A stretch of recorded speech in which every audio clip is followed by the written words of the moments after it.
logic versus emotion. So I wanted to talk about this. I've talked about it a little bit here and there, and I've been involved, I suppose, with some of the drama, quote unquote, on YouTube every now and then.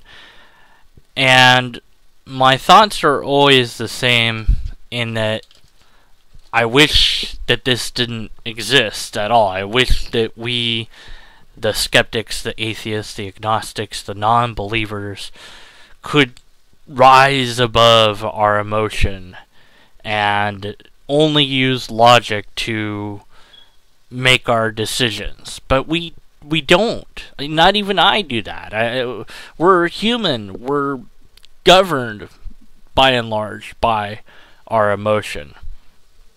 Even when we try very hard not to be. And, of course, it's very important to try to take a step back and distance yourself and calm yourself down and try to be rational about it.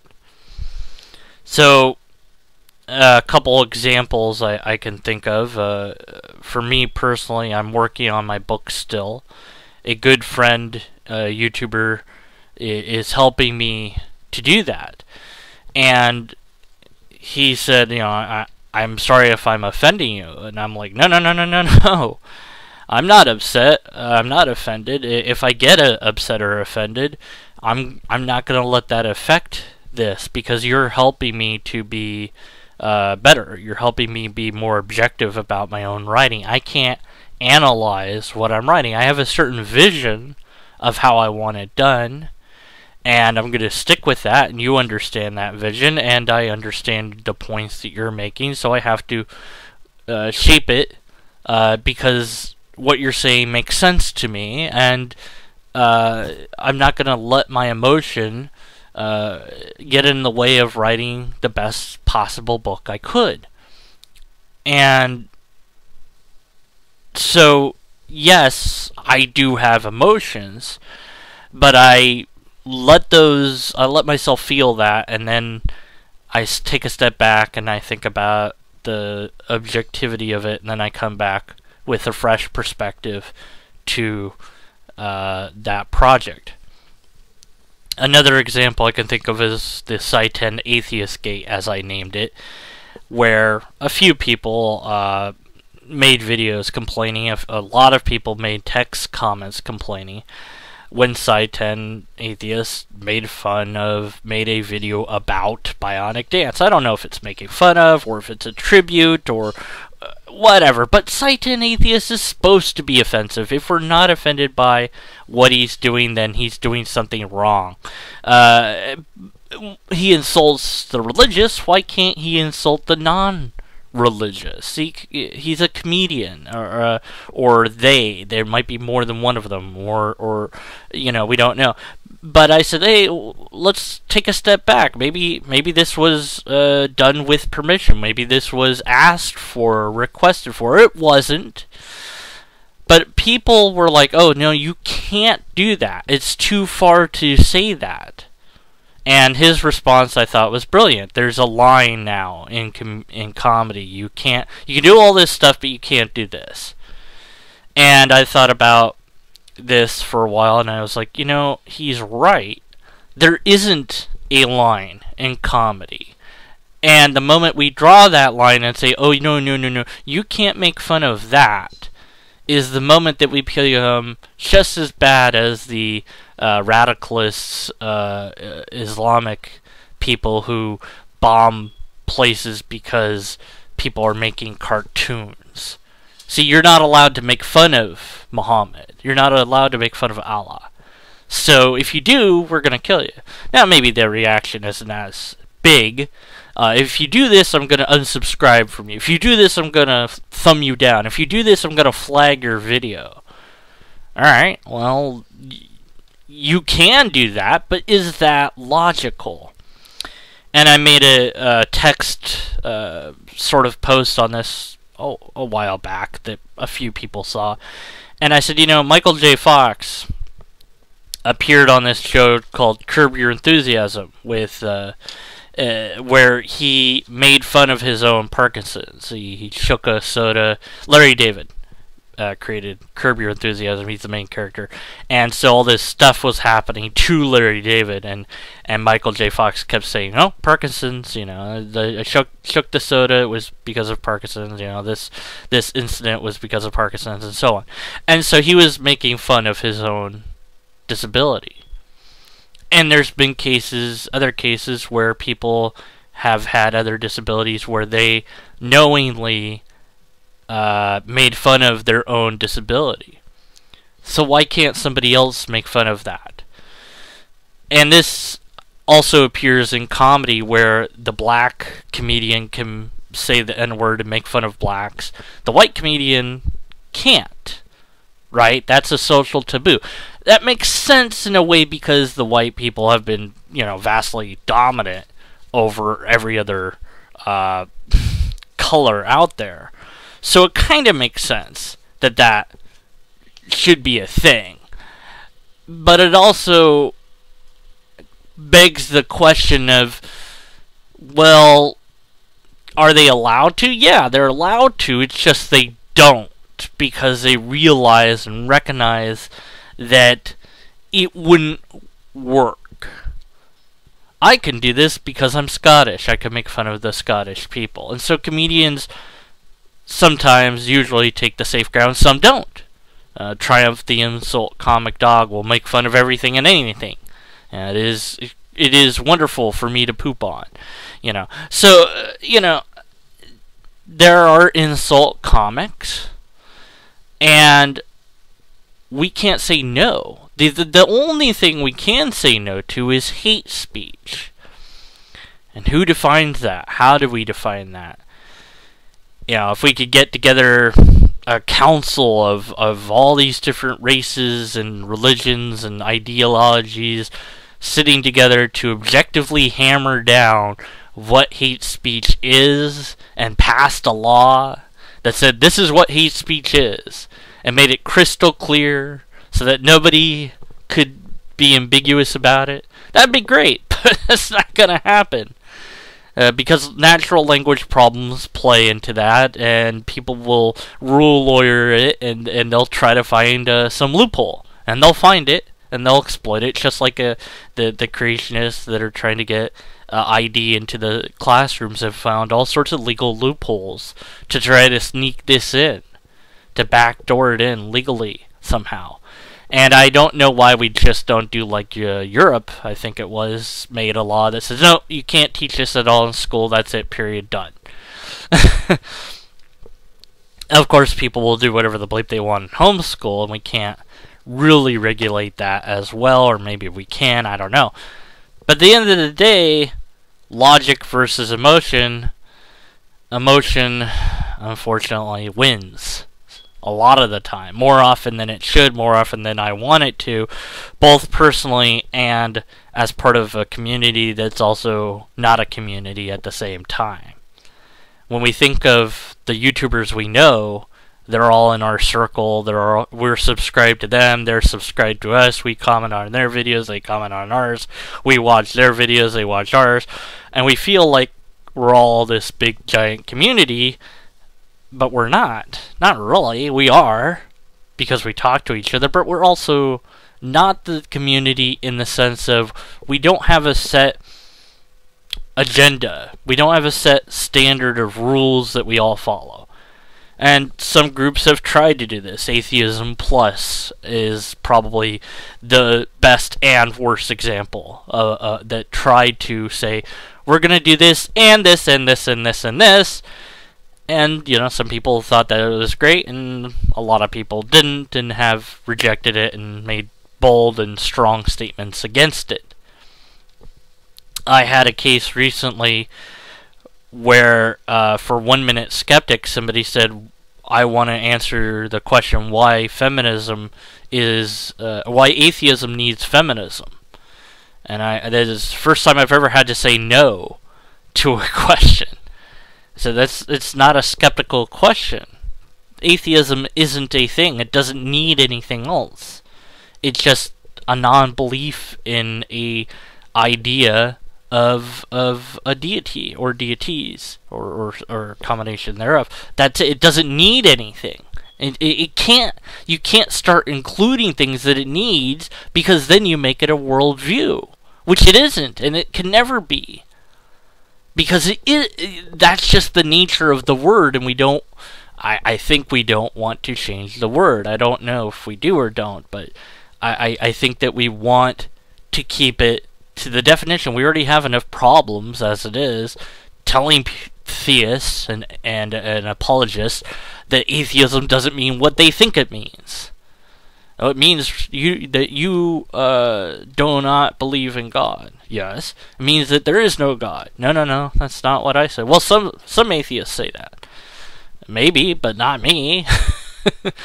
You gotta realize that every individual is going to be different. Apologists like Matt Slick, who insists that atheism is a worldview. Well, the minute we start adding atheism needs this, atheism needs that. No, it doesn't. It doesn't need anything. It's its own independent entity.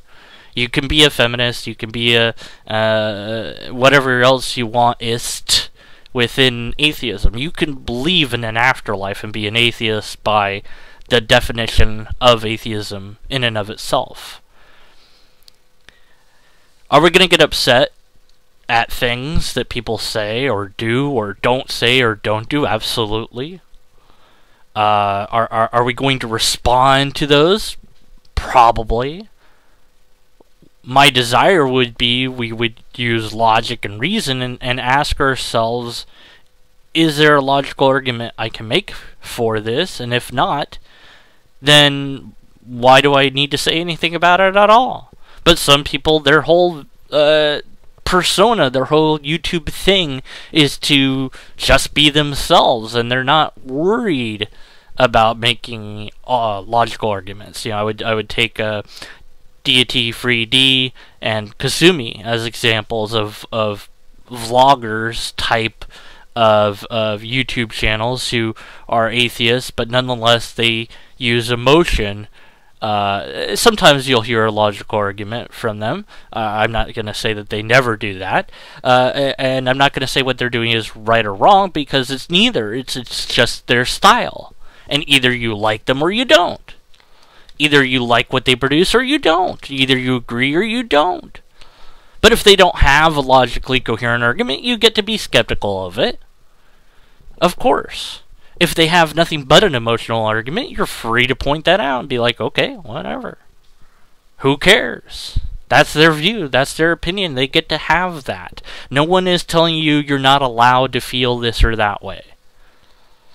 But we want, I think, as a community that's also not a community, we wish and we want, and again, I don't want to speak for everyone, but I think that this is true. I could be wrong, but I think that we want or wish that we were better than the theists and apologists, that we were better in some way, that we would be morally superior, we'd be more intellectual, we'd be less emotional, less prone to YouTube drama and fighting with ourselves than they are.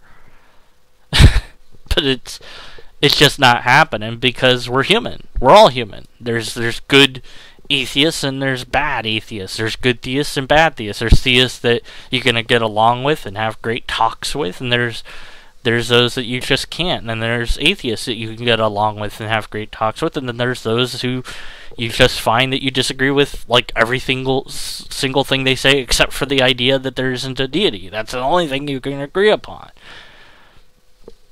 I call myself skeptic because it distinguishes that I do not believe in a lot of things, not just deities, but a lot of other things as well, that I'm going to doubt all these things so that it kind of clears the waters. And I've talked about how the word atheist and the battle over the word and what it means, and that, some people have separated themselves from this word and others have embraced it, and some have tried to find a new way to express it. It's natural language, and it's the battle over self-identity. and group identity. You know, the Brights was an idea by Dawkins and Hitchens way back when. And a few people were on board with it, but it just didn't catch on. And if it had, I don't know, would I be calling myself a Bright? Probably not, because I'm a rebel.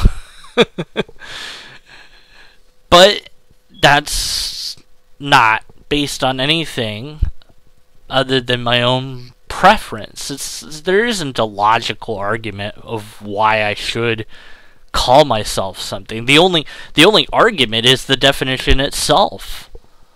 And here's my set of beliefs, therefore the definition, I fall under this.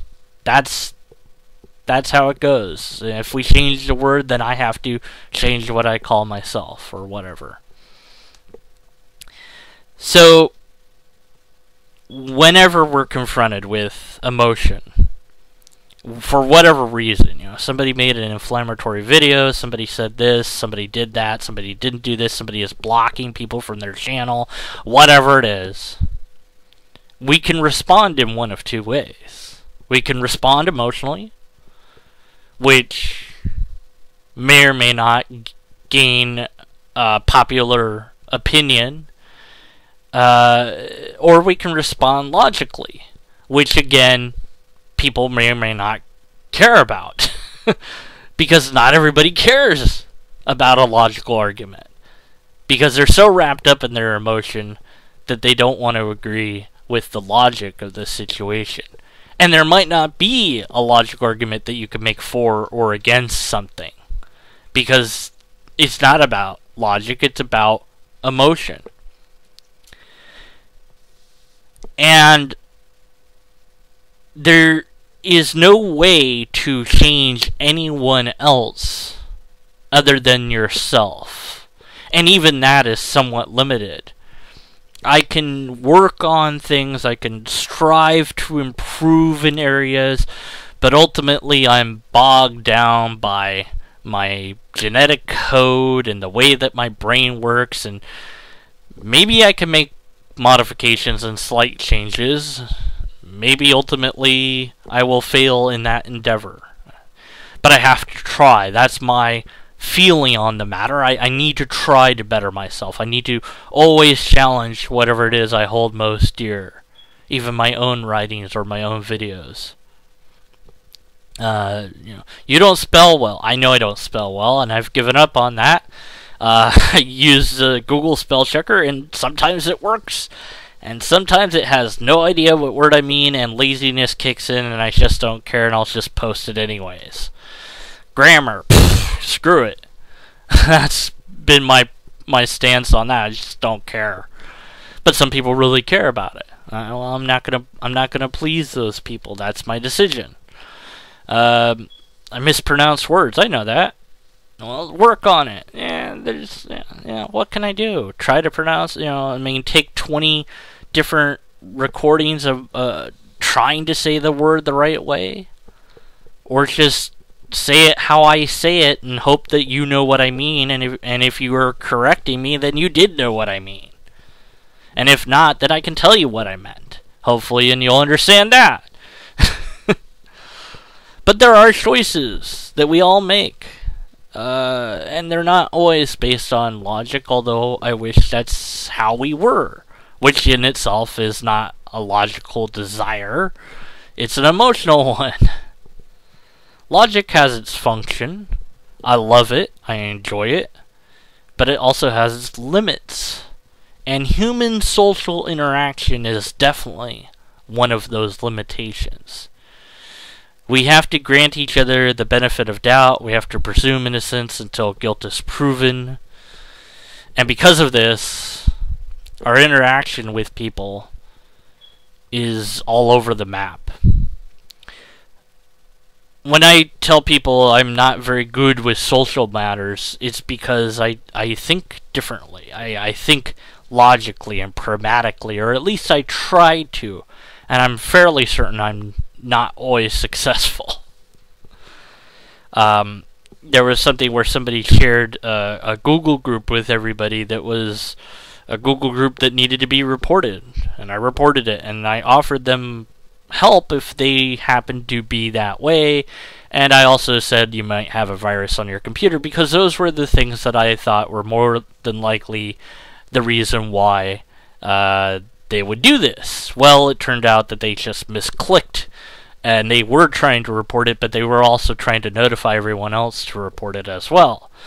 So they clicked on something wrong, and so it came out the wrong way, and a lot of people instantly thought the wrong thing about it, whereas I thought that I had thought the right thing about it. Maybe it's a virus, maybe it's that you are into it, but I don't care. I'm not going to judge you. I'm going to give you an alternate solution to this as I report the group, because the group needs to be reported.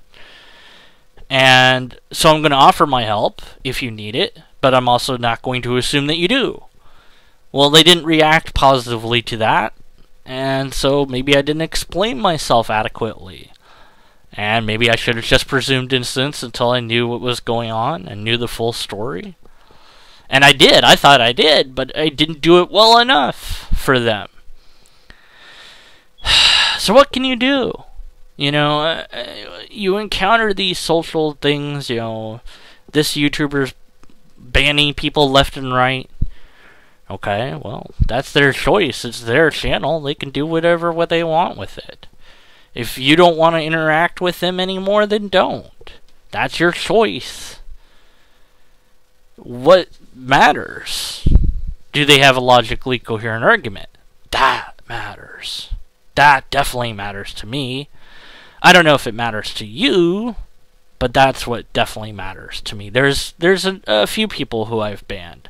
Usually just spam bots or trolls, outright trolls who are, you know, obviously trolls.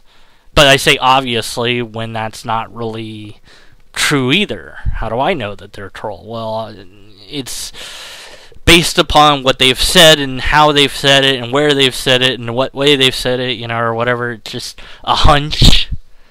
Yeah, this guy's a Poe. Well, how do we know that? You know, can we ever know? You know, it's so emotion versus logic, or logic versus emotion. What's going to win? Well, I can't tell you that. I would prefer logic win. I would prefer it win in my own life, in my own work, and prefer that it win in your life and your work, but I know that it's not always going to be that way. There's nothing I can do about that. I can't change you. I can only sort of change myself and strive to be the way I want others to be, so I'm not called a hypocrite. But that's it. There's nothing more that can be done. We're going to always see drama. We're always going to see interactions of a social nature that make no sense to us. There's always going to be argument about something somewhere by somebody. We're not better than anyone else, and to think that we are is wrong. We would like to be, maybe. Maybe that's a bit arrogant of us. Because we're all human. And so in that sense, we're all screwed up. We're all going to make mistakes. Every single one of us. There's not going to be a moment where we don't stumble and fall. But that's when somebody else can come in and pick you up. No matter what they believe or don't believe. Dust you off and maybe help you out. Maybe encourage you to do better from now on. Rather than use anger and hate and dislike and unsub, maybe say, you know what, I disagree with you. I'd like you to not do this, and here's why. And I think that if you did it this way, your channel would improve. And if they say, screw off, well, you did the best you could. You took the high road, and they still told you to go away. But at least you can leave knowing that you took the high road. Isn't that better than going to their level, so to speak?